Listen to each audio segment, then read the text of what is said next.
Penny, welcome back to the Montana Museum of Art and Culture. Well, thank you, Rafael. It's a pleasure to be here, Yeah. and especially because it's becoming a new home for my art collection and for my children, right? Beautiful. Well, we are both honored and delighted to have you back. Thank you. Penny, you've been in Missoula now for 2 days, almost 2 full days. That's right. And what's it like coming back to Montana? Oh, it's wonderful. I feel really invigorated. Yeah. When was the last time you were here? Well, I was here, my mother was dying in 2010, 11, and I'd be coming back and forth from Tacoma to see her, and had hired caregivers as well. But I ended up staying, for 2 or 3 months at a time, so that I would be around her. Yeah. So I had to go back to Tacoma after she died, so that'd be in 2011, probably 2011, 12. Yeah. So I haven't been back to Montana since then. Right. So this is a very, welcoming occasion. And so basically I moved from collecting ceramics to collecting wall pieces.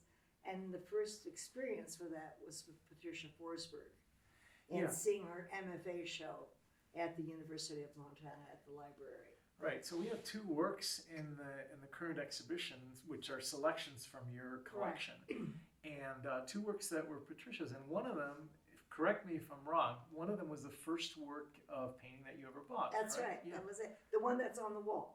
And of course, Patricia just passed away recently. I know. Tell us what you remember about Patricia Forsberg and why you thought she was an important artist at that point, at the beginning of her career. Well, at the beginning, now this was the master's show that she did, and this was and I did not know too much. I mean, I didn't know anything about her. I just saw the work. And the work was this kind of phenomenal exhibition of over 20 pieces about a mother and a daughter, and the daughter in the nude looking out, and another one's called Looking Back, where the mother is turned back. So it became a metaphor for the entire show, that she's looking forward but also looking back and dealing with the effect of having lost her mother at a young age. And as she said, she really hadn't dealt with it. So the painting was the first expression of that. And when I'm thinking about my instant attraction to that series, it's probably because I was very close to my Greek mother. And maybe later on I'm realizing that probably was a driving force. At that time, you could not have told me I was close to my mother because I was trying to be independent, right? No, you can't tell me what to do, right? That kind of thing. But I realized that how deep those connections were. And you've talked about how influential your mother was as an artist for you, right? Actually, I knew that she crocheted and that she made bedspreads, and she would make these small pieces, and she'd make like 100 of them over the winter or more than that, and would make together enough for a bedspread. And so I saw her doing that kind of work. And that was work I admired, but I didn't know really how to admire it. At that time, I realized how much effort it took and how much patience. Later on, I started to appreciate the work and the quality of that work, and that she was very good at what she did. But one of the things I can say about that, only in terms of the shame factor, being a Greek immigrant, you didn't want people to know you came from a very a peasant village in Greece, and you didn't want people to know that you used a drop spindle to create the thread for the rugs, and it was not something she felt comfortable about. And only later did she let me know that she had done all that work before she came to this country. And I suppose it's because those crafts, to call them that, those art forms had gone by the wayside, and they had been replaced by industrialization and consumer goods. And to be modern was to be able to afford the consumer goods and the things that were made in factories and sold in department stores. Exactly, and in the tourist villages, right? In the tourist bazaars. And what you get there are plastic material. You're using acrylics. Synthetics. They're using polyester. They're using all kinds of whatever is available in fake threads, which don't dye the same. So this is really, I would say, vintage. Yeah. In the sense that it's early things that these are the early pieces that were being made in the villages, maybe in the 20s. Yeah. And of authentic material, of vegetable dyes, hand dyed, and it was all indigenous and natural. But not something, it was just part of what you did to create a dowry. So when she was going to get married, she brought some of these things to this country with her. Wow. Yeah, the crochet she had done in this country after she met my father. But she brought a few of those Greek rugs, and I realized now that she didn't want to show those to many people. You know, it was something she just, and in terms of her crochet work, because she couldn't read English, she couldn't read the directions in the crochet manuals. But she did not know English well enough that she could read those directions and follow them. So she said, well, she thought she was very stupid because she would just look at the picture and she'd count the threads. I mean, she just figured out how to do it. And I thought, oh my God, she's improvising with crochet because she's looking at a picture and thinking, I need this many stitches here and this many there. And then she created the whole thing that way, which I thought later on, I realized how amazing that alone was. And that she just thought she was just too dumb, you know, and didn't quite know how to read the book correctly. So thank God she didn't know how to read the book. And let me ask you, do you think that attention to craftsmanship and detail and materials, the integrity of materials, do you think that you have sought that in artists' works since, you know, throughout your years of collecting and selling art and promoting art? Is that something that you valued in the artists you represented? Well, I looked at, you know, I love pattern and color and design, and I tend to mix all of these things together when I don't buy solitary chunks or anything like that. But I notice that is repetitive, right? Whenever you look at what I have, there's a lot of pattern, there's color, there's design. And that was something that had to come from her. She always shook her head and said, oh my God, I don't know where you came from. And I said, Mom, came from you. But she would not have thought of herself as an artist. And later on, as I've grown to understand the complexity of being an artist and how you develop in terms of gesture and pattern and how things alter and the different materials that you use, I began to see that she did have that attention to detail and to being absolutely perfect, right? It couldn't have a wrinkle, it couldn't have a knot, you know, it had to be done right. So there was no, I'll go on now and leave that knot there. She didn't. So she had that attitude, it had to be complete and it had to be right. And so you talk a little bit about, so let's say if your mom gave you these kind of artistic leanings, let's call them that, you talked about your dad as in some ways informing the content of the art that you appreciate. Yeah. You know, social content, social critique, and a political content. Political content. Yes, So tell us about that. Yeah. So my father, you know, he came to this country when he was 16 years old, and he came in 1914. And he came to work in a diner, a very small, humble, coal-fired stove in a restaurant in Roundup, Montana. And his other three brothers were here to welcome him. So he immigrated two of people who were already here. And in the process of being in Montana in those early days, later on, he would tell me stories about the Ku Klux Klan and how it had, you know, this is a small coal mining community, but the Klan was very strong in the teens, like 13, 14, in the 20s. And he would describe crosses burning on people's lawns because Roundup was full of immigrant people from Croatia and Catholics. And one of the things that the Klan did not like were immigrants, and Catholics, and I think anybody else who was foreign. So that, he was very careful. He did not want to, he knew he could not overstep. But he was a businessman and had a restaurant that was respected, so they left him alone. But he did say that people he knew, that, you know, that there would be, the Klan would appear. And it turned out that one of the judge the local judge, Judge Jeffrey, and he had a office in my father's rental building.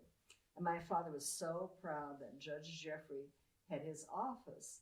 And later on, I found out through my high school teacher that Judge Jeffrey was the president of the Klan. And I said to I said, did you know that, to my dad? He says, oh yeah, I knew that. And I said, well, how did you rent to him? Why would you, here I was on my high horse already, right? Why would you rent to someone? He says, well, he paid the rent. Basically, he did not complicate things too much that way. But he did talk a lot about the working man. He talked a lot about labor unions. He talked a lot about the corporate greed, the greed of corporations. At that time, Anaconda Copper, Montana Power, they were all very large corporations in the state. And he saw that they had done damage in some ways. So he was very proud of supporting working class people. And in his restaurant would pack the lunches for the miners, for example. So he would invite them to his home. He'd go visit them in the hospital. He would give them free dinners at Thanksgiving. So he was very bonded with that audience. And I guess it filled me with a sense of how important justice is, even though we know it's hard fought for and hard to, well, even now we realize how slowly and how long it takes for justice to really occur. And we have to be patient all these years, right? So I think, my interest in politics and political issues was really grounded. I think I've not changed in my political leanings in terms of working class, wanting, liking social programs, understanding how they're necessary for society to be a whole society. And I think that came from the training I had from my father. And so what about you? Do you think you lean towards the idealistic, maybe optimistic, or do you lean towards the pragmatist? La La Land. Okay. No, I do. I was very interested in the feminist movement in the 70s and the 80s. So, was an early subscriber to Ms. Magazine, and of course been a very strong supporter of that forever, really. So I think what I picked up and what you'll see in the artwork is my interest in social issues. There's some environmental pieces. There's a piece about clear cutting and forests in Montana, in my mind, are in danger all the time. And so artwork that deals with the environment, with relationships between people, social causes, and nature and the preservation of nature. I think all of that, to me, is connected. The philosopher Immanuel Kant argued that art was a moral endeavor. It wasn't just an aesthetic experience, but It was actually a moral endeavor, that the artist had, in some ways, a role to play in the uplifting of humanity. Uh-huh. And I always have thought that about literature too, that writers had that kind of moral imperative. I've gotten now so I can kind of intuit where the artist is going, and I can ask questions if I don't understand. But that art that has multiple levels of meaning is the kind of art that I'm generally attracted to.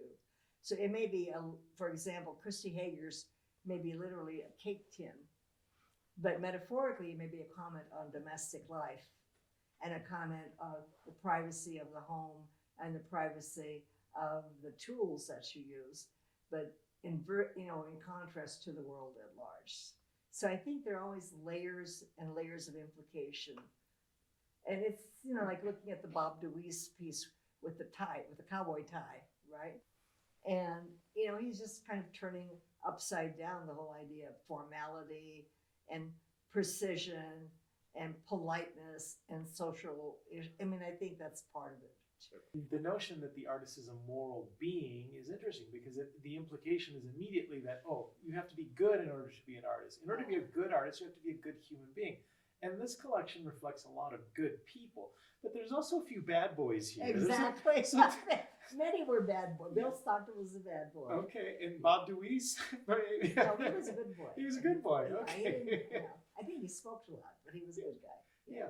Yeah. So what do you? So I never use that as a judgment. No, okay. I try to look at the work itself, and I try not.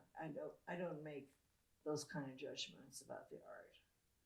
If there were to be an art about a gallows hanging, and it was a positive view, I would not get it. So it's not something I would be interested in if it were from a social perspective of this is how you must treat prisoners, right? This is how you deal with the death penalty.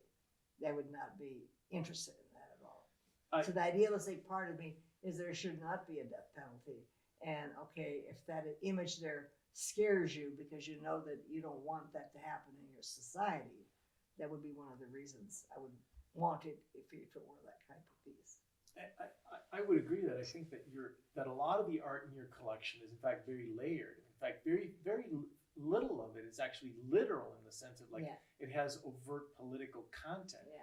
But I think if you go below the surface, you often feel that there's in fact a social message, maybe a political message. And later got more and more interested in the whole aspect of of art and art and it's connecting to healing. And and I realized that Patricia's early work came out of that as a process that she could use for healing. And it was not as if she were even conscious at the point that she needed that. I mean, sometimes you just don't know that you're in need of some split in you that needs to be healed. And sometimes when you look at art, it fills that, but you don't know exactly if that's what it's filling. So I've always felt that, or I've learned to recognize that there's for me, a huge feeling component in terms of my response to the art. And it's not necessarily to the subject matter, it's to the material, to the colors, it's to the arrangements, whatever the magic is that artists do. And when that comes together in a holistic way, it just usually affects me. Would you say that as you collected works that you pursued it from an intellectual perspective or an intuitive gut feeling perspective? Was that always true with you, or did that evolve over time? I think that evolves. So tell us about that. I think the intuitive part has always been there. But the knowledge part, I did need to fill in information. I did not know much about the turn of the century movements where art was connected to social and political causes and to psychological issues and to the unconscious and to learning more about the unconscious. So that has come with more research and more information. But I realized that my intuitive instincts go in that direction. And so the learning made sense. It was part of just putting the finishing touches on that. So you added data to the instinctive. Right, and teaching helped a lot. Because, in teaching, you're not just theorizing, you're trying to communicate to students who hadn't seen the work. And I was approaching it from literature perspective at that time. I was teaching poetry and drama and the connection in terms of dramatic, in terms of theater or in terms of poetry. And then the art is also connected because in these early movements, it happened at all levels. There's a social structure, there's a political structure, there's a moral structure, there's a psychological structure. And just, to me, it becomes fascinating that way. And then when I found out more about the medieval concept of all those layers of meaning in medieval artwork, I thought, wow, this is exactly the way you need to look at it. So I used that a lot when I was teaching, that you can look at art at a literal level, and you look at it at a symbolic level, and you could read it about social levels. Are there doctors? Are there layers of society? Are there policemen? What is going on in the artwork?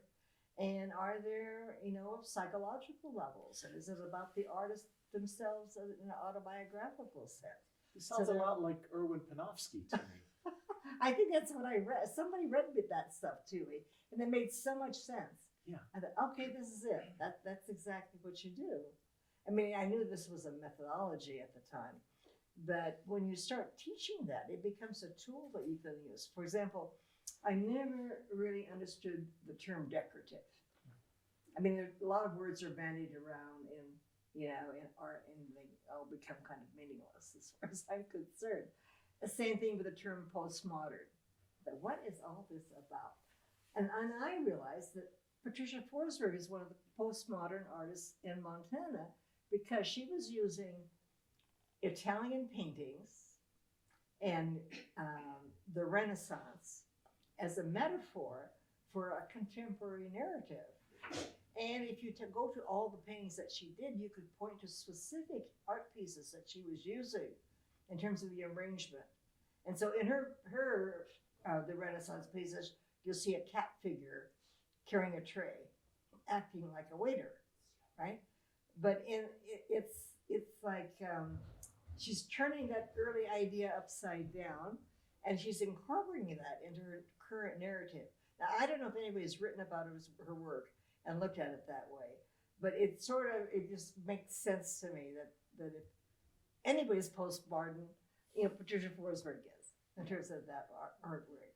But it's not as if I go around labeling artists. You actually mentioned the term decorative. What's the problem with the term decorative? Well, the decorative is always in my well, people talk about ceramics as being decorative. Ceramics is decorative work, therefore it's beautiful, but not very important. And they would say that about glass, you know, the Dale Chihuly glass work and things like that. And at the literal level, when you see a lot of glass work, it is literally very beautiful work in the shape of a bowl or a cup or a plate, and the light comes through, and it's aesthetically interesting, but to me, it's not very moving. You know, nothing. It's pleasurable to look at. So I guess I would say that the decorative to me became literal. Like if something is a glass and it is only a glass or a cup, and it's only that. If you look at the Rosie One-Coup piece, anyway, she has figures on her. So she's not just doing a picture that you pour from. She's got a visual image, right, in there of a face, and something else is happening on that. There's way more than just being a picture that you pour cream out of, right? And so for me, the decorative became literal. Like, okay, if your work operates just at that level, okay, it's a painting of a tree. Okay, that's it. Okay, that's all right. That's one level. But suppose it's this historical level. Maybe that it's about a whole area that has been clear cut. And then all of a sudden you're dealing with a bigger concept, right? So I think that layered way of looking at art, it certainly has helped me and see the depth and possibilities of looking at artwork. And not wiping out the literal. You know, there are very beautiful pieces I admire, and a teapot, you know, with wings on it is a beautiful teapot. I don't see a lot of meaning in the teapot, but I think it's great. I love looking at it, and I love the way it's shaped, and it's, you know, and that's fine. What about humor? There's a thread of humor in your art, and I think about the way that you love to laugh and the way that, you know, that you have a kind of I don't have a lot of humor in here, do I? Well, take a look around. I think there is humor here. I mean, there is whimsy for sure, and fantasy for sure. Yeah, and there's certainly delight and pleasure in a lot of this art. But I also think that there's an element of, well, surrealism is loaded with humor if you think about it. The unexpected happens, right? Right. And there's a lot of surrealism in your collection. Right. Well, I like that the unlikely connection of things that kind of create a spark of reality, and the sense that there is an unconscious that's taking place when these objects float around and meet each other. You know, that kind of thing. I like to laugh. There is a somber part of me, and that somber part probably comes out more in the artwork selection. And I think it partially comes from growing up in a Greek family where when I heard the word separation anxiety, I realized I grew up with that. That my parents were always longing for the country they had left. And my father would tell me fairy tales about well, when you go to Greece, you can pick lemons from the lemon tree, and you can pick pomegranates from the pomegranate tree. And they were these fantasies that he wove about his homeland. And of course, when I went there, I thought, oh, he was right. Exactly, it's exactly it. There's, as you were talking, there's the word melancholy is a Greek term, right? Yeah. I mean, this idea of there's a certain, it's not sadness necessarily, but it is a certain, it's like the French élan, no? It's a kind of, you're aware that there are dark forces. Yeah. You know, that there are dark forces in terms of my mother, for my example, my mom, she immigrated. My dad came willingly. He wanted to leave, and he came to be with his family. My mother was 24 years old when she basically was told that she needed to immigrate. And this is an old immigration story, that to marry a Greek man so you could send money back to the family. And she was the oldest daughter, and her father died when she was 16, so the wage earner was gone in the family. And the three oldest children were daughters, and the two babies, ages 5 and 3, were the brothers. So the women became the holders of the family and held the responsibility. And in that sense, my mother then, I mean, in my raging feminist years, I was furious because she literally had been sold. I saw that her feelings were discarded, and she was simply a tool for economic prosperity. And I resented that a lot. And she basically never got over it. She would, even when she was dying, or before that, she would say, I don't know why they sent me. So it was something that lived with her and so you grow up with those kinds of tensions. It's not as if it's a happy sunflower kind of world, you know? There's joy, and my mother loved cooking, and we loved eating, and we enjoyed every drop of food. And my father was lucky enough to have homemade yogurt made by my mom, and she would make this most incredible Greek dish called skordolia, where you're mashing garlic and potatoes, and the house would reek of garlic. But, you know, she was also ashamed of that, because people would smell garlic, and if they did, they didn't like it. They would say so. So in the 50s and the 40s, it was not safe, really, to do that, to expose yourself that much, I think. I guess this is a question about current politics or today. Do you think any of those old bigotries have gone away, or do you think that they're still active in one way or another in our society today? Well, I don't know. These may be the dark archetypes, you know, that are lurking in our society, and that if you give too much freedom to that, the darkness comes out. And I think there's a lot that to me feels unreconcilable. You know, the fake information.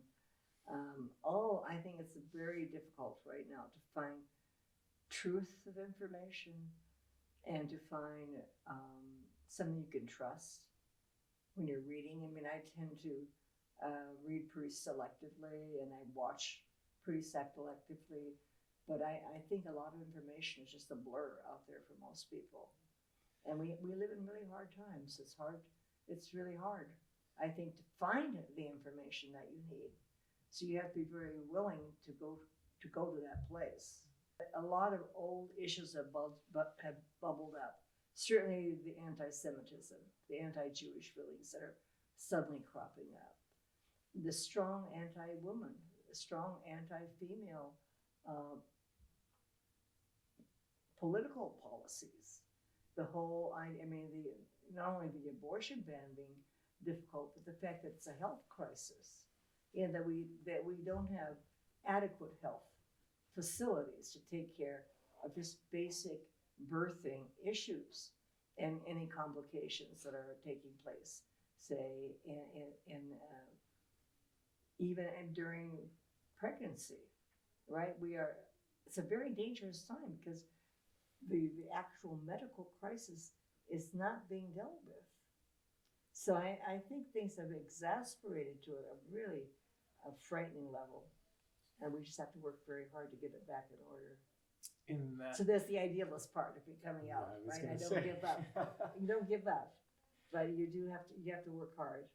So let's say, given that we're in this swimming in this sea of fear and conspiracy and lack of truth, and what do you say to a young artist today as a sort of like, if you had advice to give to a young artist today given these circumstances, what would you say to them about what they should be pursuing, what they should be following? Well, I don't know if I have any shoulds that way, but I do want to say not give up. Because it's very hard because you don't find an audience very easily that will respond to your work.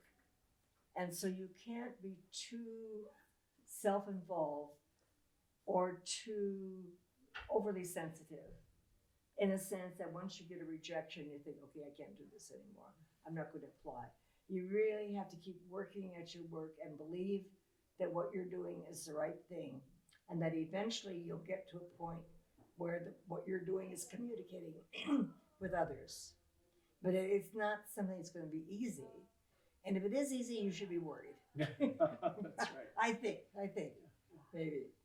Well, it's interesting because you're obviously talking about the future to a young artist, but in some ways, it feels like many of the artists that you collected and that are represented here in this exhibition really lived by that mantra. I mean, you caught them at early moments in their careers when they were in fact choosing in favor of paths like that, paths of optimism and persistence and continuation. And it's really lovely to see, actually some of those artists were here yesterday to see how their careers evolved. Yes. From the moment when you met them, when you collected their work, when you supported them and encouraged them. And so retrospectively, we owe you a sense of gratitude, because I know that a lot of these artists felt that they could sense the way that you buoyed them in their careers. Well, and a lot of the artists I bought when they were young and practicing artists, like Patricia was in her first year out of graduate school. And there are others I bought out of studios.